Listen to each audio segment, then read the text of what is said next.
शिमला में बुधवार को भूस्खलन के कारण एक महिला की मौत हो गई है और 2 अन्य गंभीर रूप से घायल बताए जा रहे हैं। कुल्लू जिले की मणिकर्ण घाटी में सुबह करीब 6 बजे बादल फटने से चोंज गांव में दर्जनों घर और कैंपिंग साइट क्षतिग्रस्त हो गए। अधिकारियों के अनुसार कम से कम 6 लोग लापता हैं।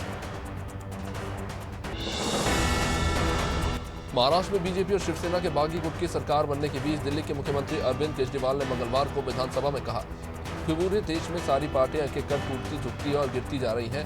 आप संयोजक केजरीवाल ने कहा कि बीजेपी सबको तोड़ दिया, लेकिन सिर्फ आप अकेली पार्टी है जिससे इनकी पैंट गीली हो जाती है।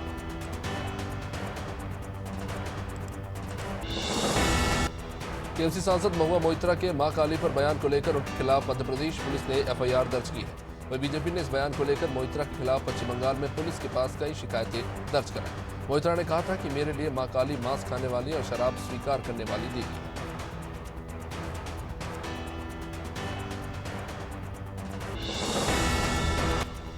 टीएमसी नेता महुआ मोइत्रा ने ट्विटर पर टीएमसी के आधिकारिक अकाउंट को अनफॉलो कर दिया। दरअसल मोइत्रा ने मां काली को लेकर कुछ कहा था। उन्होंने कहा था कि मेरे लिए काली मांस खाने वाली और शराब स्वीकार करने वाली देवी है। हालांकि इसके बाद टीएमसी ने मोइत्रा के इस बयान की खुद निंदा कर दी और कहा था कि हम मोइत्रा के बयान का समर्थन नहीं करते। इसके बाद मोइत्रा ने टीएमसी का ट्विटर हैंडल ही छोड़ दिया।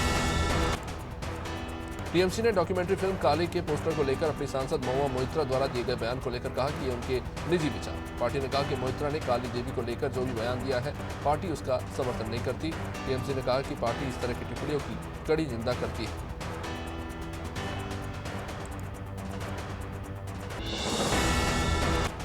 मां काली पर टिप्पणी के बाद टीएमसी सांसद ने बुधवार को ट्वीट किया कि मैं मां काली की उपासक हूं, मैं किसी से नहीं डरूंगी, ना आपकी गुंडों से, ना आपकी पुलिस और ना ही आपके ट्रोल से। बीजेपी ने महुआ मोइत्रा के बयान को भड़काऊ बताते हुए टीएमसी पर उनके खिलाफ कार्रवाई न करने का आरोप लगाया है।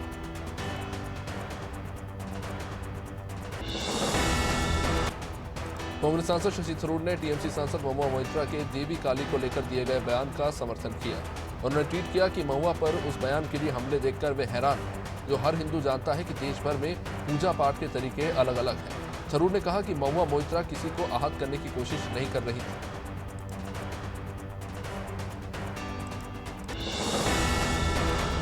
बिहार के मुख्यमंत्री नीतीश कुमार ने पटना के पारस अस्पताल पहुंचकर आरजेडी प्रमुख लालू प्रसाद यादव से मुलाकात की और उनके स्वास्थ्य की जानकारी ली।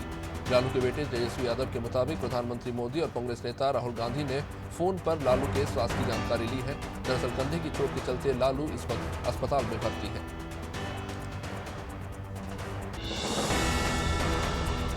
एक्ट्रेस स्वरा भास्कर ने टीएमसी नेता महुआ मोइत्रा द्वारा मां काली पर की गई टिप्पणी का समर्थन करते हुए ट्वीट किया कि आप शानदार हैं और उनकी आवाज को हिम्मत मिले। दरअसल मोइत्रा ने कहा था कि उनके लिए काली शराब स्वीकार करने वाली देवी है। हालांकि टीएमसी ने इस पर कहा था कि पार्टी उनके बयान का समर्थन नहीं करती। दिल्ली के मुख्यमंत्री अरविंद केजरीवाल ने मंगलवार को बीजेपी पर एमसीडी चुनाव टालने का आरोप लगाया। केजरीवाल ने कहा कि एमसीडी का एकीकरण किए हुए करीब 1.5 महीना हो चुका है, लेकिन अभी तक परिसीमन आयोग का गठन ही नहीं किया गया। केजरीवाल ने कहा कि जल्द से जल्द एमसीडी चुनाव कराया जाए, नहीं तो फिर से कोर्ट जाना पड़ा तो हम वो भी करेंगे।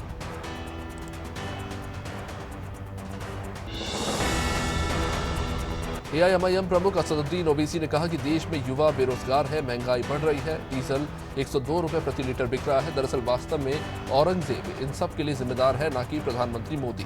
उन्होंने कहा कि बेरोजगारी के लिए सम्राट अकबर जिम्मेदार है और अगर शाहजहां ने ताजमहल नहीं बनवाया होता तो आज पेट्रोल 40 रुपए प्रति लीटर बिकता। महाराष्ट्र के उप मुख्यमंत्री देवेंद्र फडणवीस ने मंगलवार को कहा कि महाविकास आघाड़ी सरकार के गिरने के बाद उन्होंने बीजेपी नेतृत्व को ही एकनाथ शिंदे को नया मुख्यमंत्री बनाने का प्रस्ताव दिया था। उन्होंने कहा कि वो उप मुख्यमंत्री का पद संभालने के लिए मानसिक रूप से तैयार नहीं थे, लेकिन बीजेपी शीर्ष नेतृत्व के हस्तक्षेप के बाद उन्होंने अपना निर्णय बदल दिया। मुख्तार अब्बास नकवी ने केंद्रीय अल्पसंख्यक कार्य मंत्री पद से इस्तीफा दे दिया। नकवी का बतौर राज्यसभा सांसद मौजूदा कार्यकाल 7 जुलाई को खत्म होगा और बीजेपी ने उन्हें राज्यसभा चुनाव में नहीं उतारा था। इससे पहले उपराष्ट्रपति चुनाव में एनडीए उम्मीदवार बनाए जाने की अटकलों पर नकवी ने कहा था कि हमें क्या जिम्मेदारी मिलेगी हमें मालूम नहीं होता। ऑल इंडिया बार एसोसिएशन ने मुख्य न्यायाधीश एनवी रमणा को पत्र लिखकर उनसे बीजेपी से निलंबित नुपुर शर्मा के खिलाफ सुप्रीम कोर्ट की हालिया टिप्पणी को हटाने की मांग वाली एक पत्र याचिका को खारिज करने का आग्रह किया है। एसोसिएशन ने कहा कि वकील के साथ बातचीत करते समय न्यायाधीशों का खुलकर अवलोकन करना और सुझाव देना स्वाभाविक है। हरदोई में 4 हाथ और 4 पैर वाले बच्चे का जन्म हुआ। रिपोर्ट में एक डॉक्टर के हवाले से बताया गया कि ये जुड़वा बच्चों का मामला है और बच्चे के पेट के ऊपर दूसरे बच्चे का धड़ जुड़ा हुआ है जो पूरी तरह से विकसित नहीं हो पाया। बच्चे को इलाज के लिए लखनऊ भेजा गया है।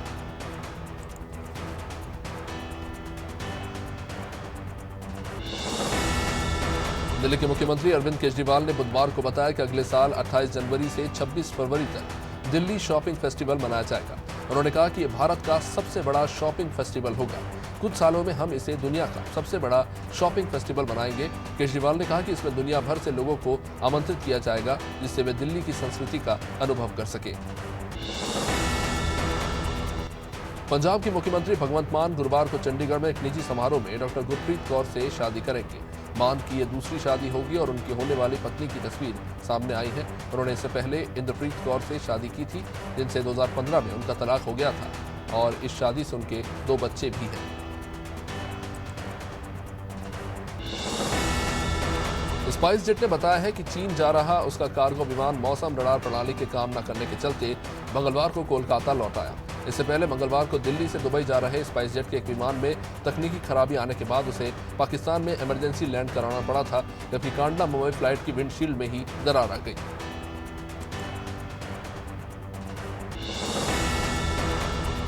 बीते 18 दिनों में सुरक्षा से जुड़ी खामियों की 8 घटनाएं सामने आने के बाद नागर विमानन महानिदेशालय यानी डीजीसीए ने किफायती विमानन सेवाएं देने वाली कंपनी स्पाइस जेट को कारण बताओ नोटिस जारी किया है।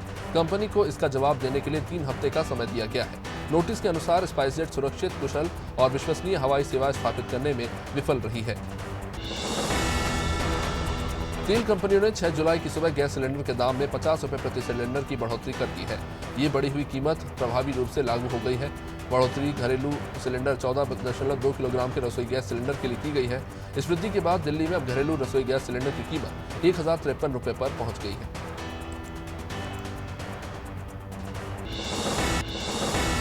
बीजेपी नेता वरुण गांधी ने कहा कि जब देश में बेरोजगारी चरम पर है तब भारतवासी पूरी दुनिया में सबसे महंगी एलपीजी खरीद रहे हैं।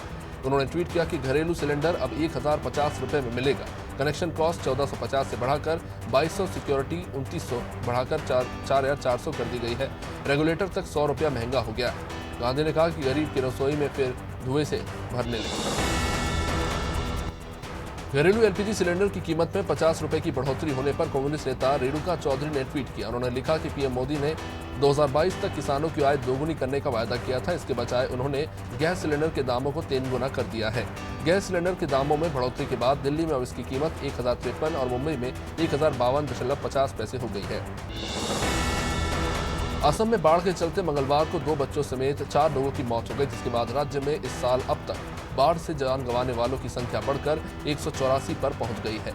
मंगलवार को 2 मौतें कंझार में जबकि मोरीगांव, नवगांव में एक मौत दर्ज हुई। राज्य के 16 जिलों में 11.17 लाख लोग बाढ़ से प्रभावित हैं।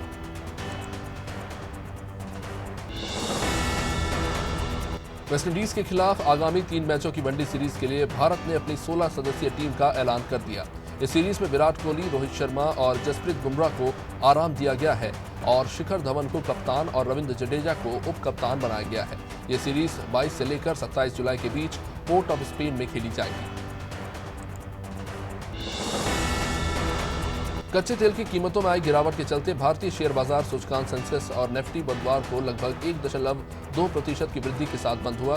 सेंसेक्स 616.62 अंक चढ़कर 53,750.97 पर बंद हुआ, जबकि निफ्टी 178.95 अंक बढ़कर 15,989.80 पर पहुंच गया।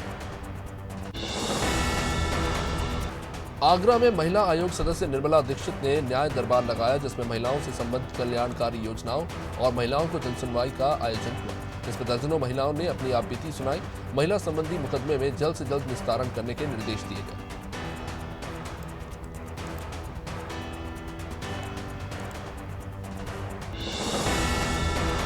आगरा के फतेहाबाद सर्किल के थाना निबोहरा क्षेत्र के एक गांव में जमीनी विवाद में गोली चल गई। गोली ट्रैक्टर से अपना खेत जोत रहे युवक के हाथ पर जाकर लगी। सूचना पर पहुंची इलाका पुलिस ने घायल को अस्पताल में भर्ती कराया। वहीं पूरे मामले की छानबीन में पुलिस जुट गई है। मौके पर क्षेत्राधिकारी फतेहाबाद भी पहुंचे और गहनता से इस मामले की जांच की जा रही है। आजमगढ़ जिले में संयुक्त बीएड प्रवेश परीक्षा बुधवार को 52 केंद्रों पर 2 पालियों में आयोजित की गई। प्रवेश परीक्षा में कुल 25,699 छात्र छात्राएं शामिल होने थे। परीक्षा को निष्पक्ष और पारदर्शी करने के लिए 52 स्टैटिक मजिस्ट्रेट और 30 केंद्र प्रतिनिधि बनाए गए। परीक्षा पूरी सीसीटीवी कैमरे की निगरानी में संपन्न हुई। बाजपुर की दोराहा रामपुर रोड स्थित 6 दुकानों को अतिक्रमण से मुक्त कराने की कार्रवाई की जा रही है। इसी दौरान बड़ी संख्या में पुलिस फोर्स को तैनात किया गया। व्यापारियों ने प्रशासन का इस बीच जमकर विरोध किया।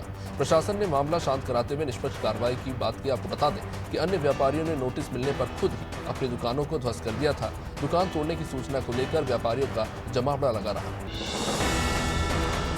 बटियागढ़ बस स्टैंड पर प्रचार के लिए निकले भगवती मानव कल्याण संगठन के कार्यकर्ताओं ने अवैध शराब पकड़ी है। क्षेत्र में पंचायती चुनाव होना है, फिर भी क्षेत्र में अवैध रूप से शराब सप्लाई की जा रही है। भगवती मानव कल्याण संगठन के कार्यकर्ताओं ने पुलिस को सूचना देकर 3 पेटी अवैध शराब को पकड़वाया है।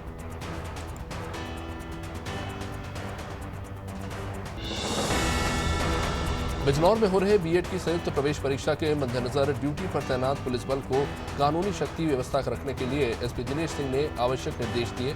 आपको बता दें कि जनपद बिजनौर के ज्वाला प्रसाद इंटर कॉलेज और आरबीडी महिला डिग्री कॉलेज के साथ साथ राजकीय पॉलिटेक्निक कॉलेज में भी संयुक्त रूप से बीएड की परीक्षा करवाई जा रही थी।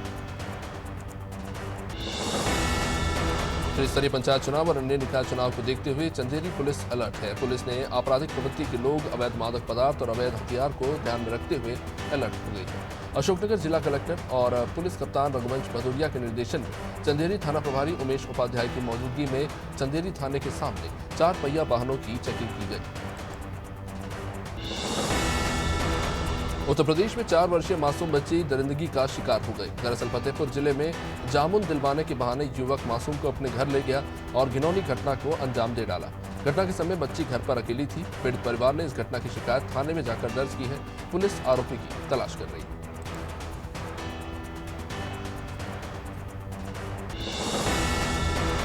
महाराजगंज की देवरिया शाखा नहर में एक व्यक्ति का शव उतराता दिखा। ग्रामीणों की सूचना पर निचलौल पुलिस मौके पर पहुंची और शव को पंचनामा भरकर पोस्टमार्टम के लिए भेजा।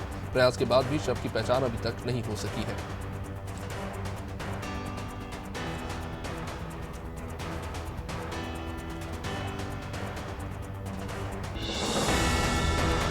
मऊ जनपद के दीवानी न्यायालय में कैदी को पेश कराने आई यूपी पुलिस का वीडियो वायरल हो गया। शराब के नशे में गिरता पड़ता सिपाही का वीडियो इसमें वायरल हो रहा है। ये वीडियो मऊ न्यायालय परिसर का बताया जा रहा है।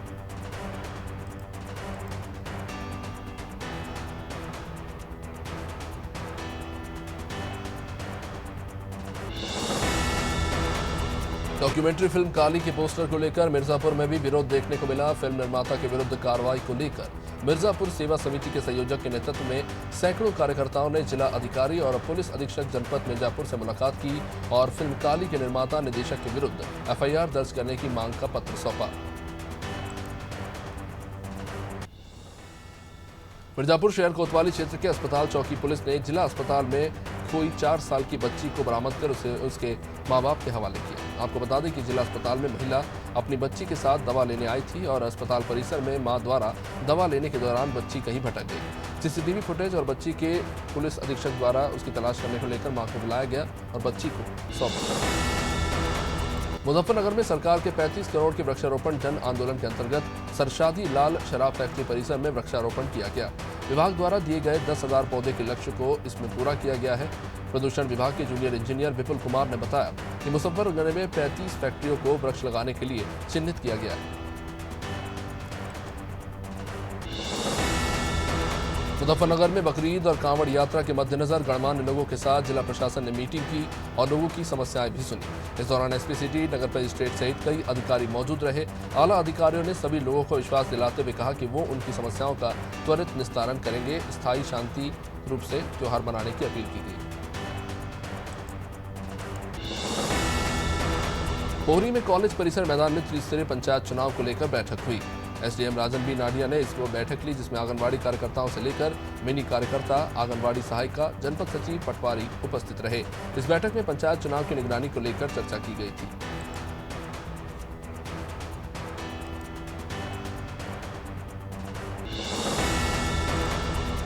श्रावस्ती जिला मुख्यालय भिनगा सब स्टेशन का जहां पर तैनात जेई जियालाल ने भिनगा नगर में बकाया बिल भुगतान को लेकर लोगों के कनेक्शन काटने की धमकी देकर उनसे बिजली बिल संशोधन के नाम पर लगभग 2 करोड़ रुपए वसूल किए। इसे लेकर उपभोक्ताओं ने चक्का जाम कर प्रदर्शन किया और जमकर नारेबाजी की। पुलिस ने भीड़ को शांत करने के लिए कार्रवाई का आश्वासन दिया। आगामी त्योहारों के मद्देनजर सोनभद्र के अनपरा थाना परिसर में क्षेत्राधिकारी अध्यक्षता में पीस कमेटी की बैठक हुई। इसमें दिक्कतों पर नजर डालते हुए सफाई, बिजली की समस्या को ध्यान देते हुए जिम्मेदार व्यक्तियों से बात कर समस्या का समाधान करने की बात कही गई।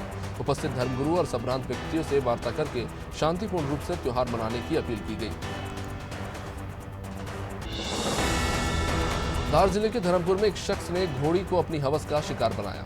आरोपी की इस करतूत को खुद घोड़ी मालिक ने देख लिया, जिसके बाद घोड़ी मालिक ने थाने में पहुंचकर पुलिस को शिकायत की। पुलिस ने घोड़ी मालिक की शिकायत पर आरोपी गुलशेर निवासी धर्मपुर, जिसकी उम्र 34 वर्ष है, उसके खिलाफ धारा 377 के तहत मामला दर्ज किया।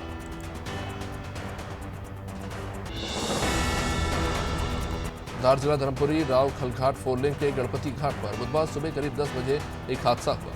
ब्रेक फेल होने के कारण ट्राले ने आगे चल रहे 2 वाहनों को पीछे से जोरदार टक्कर मारी। इस हादसे में एक बाइक सवार चपेट में आ गया, जबकि एक की मौत हो गई और 4 लोग घायल हो गए।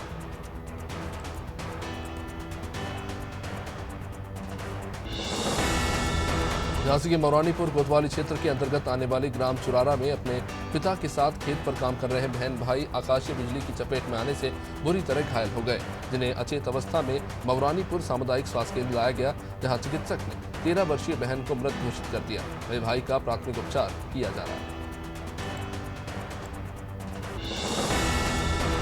लखनऊ में जिलाधिकारी अचानक कलेक्ट्रेट पहुंचे, जहां कुछ कर्मचारियों के नेतारत रहने पर जिलाधिकारी ने कारण बताओ नोटिस जारी कर दिया।